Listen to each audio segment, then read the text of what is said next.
Hello नमस्कार दोस्तों, चलिए उत्तर प्रदेश की 25 बड़ी खबरें सिर्फ 10 मिनट में जान लेते हैं। उससे पहले आप लोगों ने इस वीडियो को लाइक नहीं किया है तो लाइक कर दें और हाँ, कमेंट करके अपने जिले का नाम जरूर बताएं। तो चलिए दोस्तों, बिना देर किए हुए शुरू कर लेते हैं।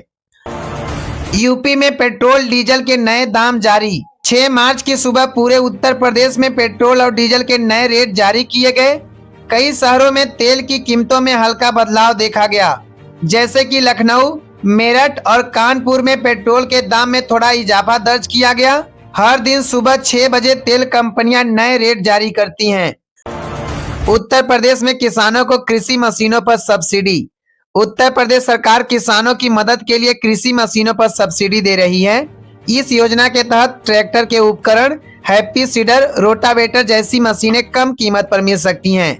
इसके लिए किसानों को ऑनलाइन आवेदन करना होता है और चयन ई लॉटरी के जरिए किया जाता है। महाराजगंज में पारिवारिक विवाद में हत्या।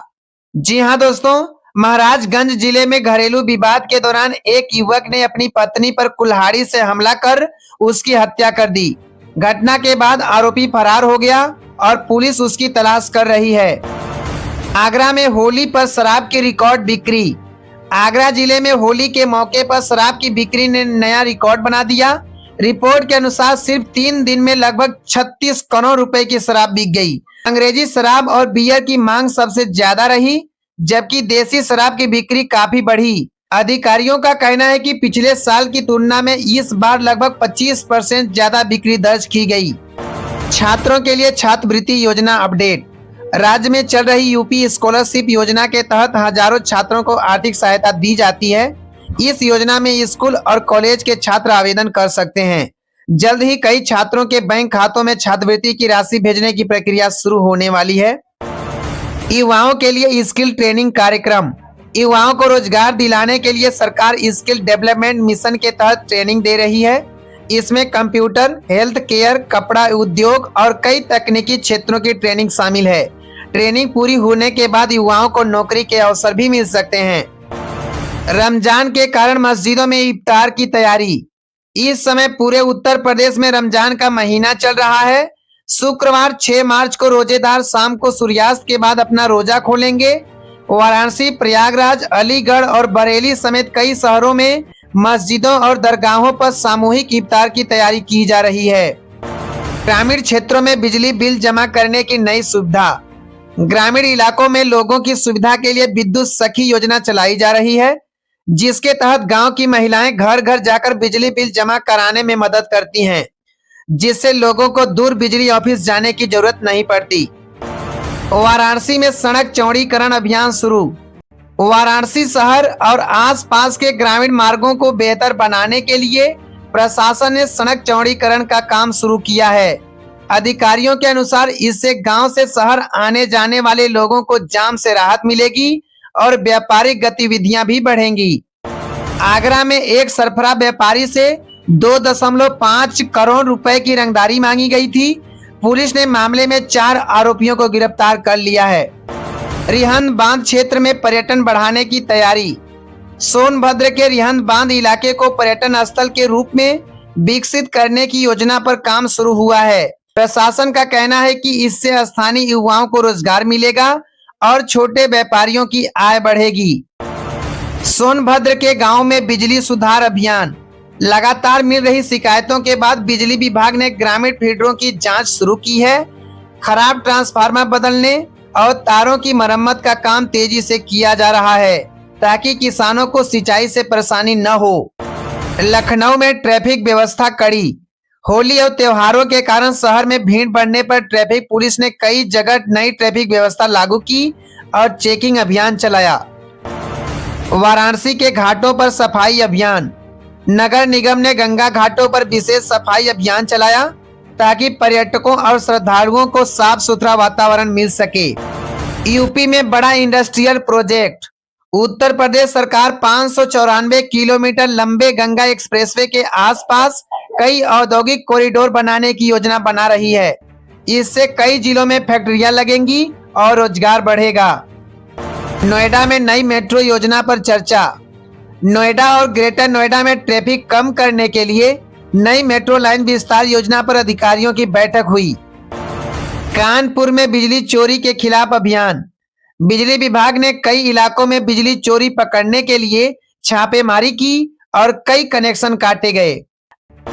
अयोध्या में सुरक्षा बढ़ाई गई। मंदिरों में श्रद्धालुओं की बढ़ती संख्या को देखते हुए पुलिस और प्रशासन ने सुरक्षा व्यवस्था और निगरानी बढ़ा दी। यूपी बीजेपी में बड़ा संगठनात्मक बदलाव संभव। भारतीय जनता पार्टी उत्तर प्रदेश में मिशन 2027 चुनाव को देखते हुए संगठन में बड़ा बदलाव करने की तैयारी कर रही है। पार्टी कई क्षेत्रीय अध्यक्षों को बदल सकती है और नए नेताओं को जिम्मेदारी मिल सकती है। वाराणसी में बड़ा सड़क हादसा।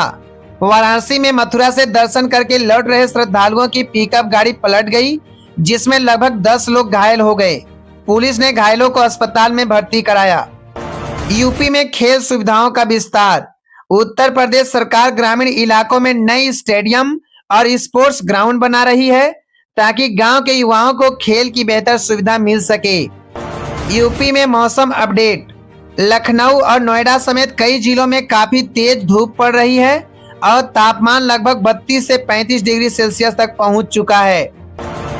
यूपी में गर्मी बढ़ने लगी, मौसम विभाग का अलर्ट।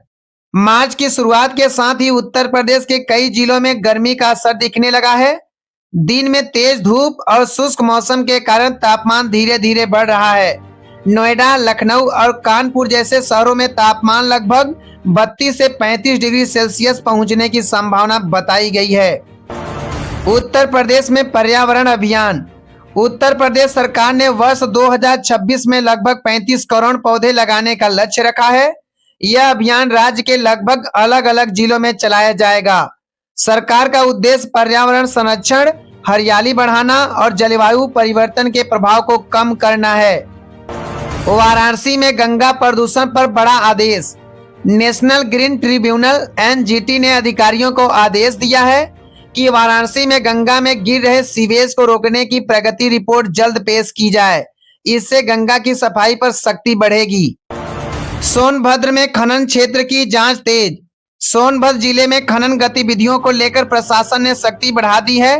हाल के दिनों में अवैध खनन की शिकायतों के बाद कई क्षेत्रों में संयुक्त टीम द्वारा जांच अभियान चलाया गया।